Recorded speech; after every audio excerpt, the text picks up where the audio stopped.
Ang topic natin ngayon is about sa karamihan pala ng tao is walang kakayanan mag-isip para sa kanilang sarili. Yun. Well, paano ko nasabi yun?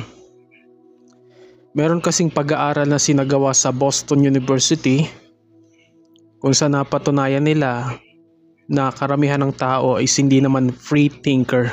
Well, ito yung tinatawag na sociology of knowledge, na ang tao lang naman daw ay naiimpluwensyahan ng ibang tao kaya niya ginagawa yung mga bagay na ginagawa niya.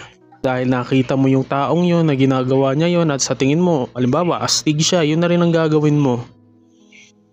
Halimbawa, napasama ka sa grupo ng tao na mga kagaya ng mga atheist.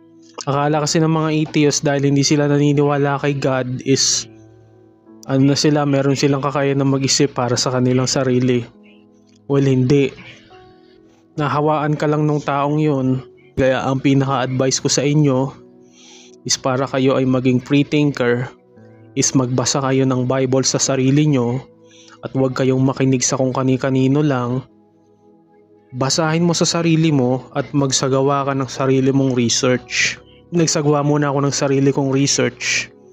Mapapanood nyo yun sa isa kong video na siguro baka ililink ko na lang sa description o kaya sa comments.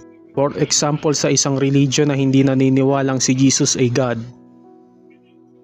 Dahil sa sinasabi nung kanilang leader na ganito, ganyan, ganito.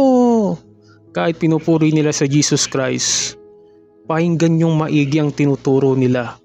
Kung tinatanggi nila na si Jesus ay God, umalis ka na dyan sa religion na yan.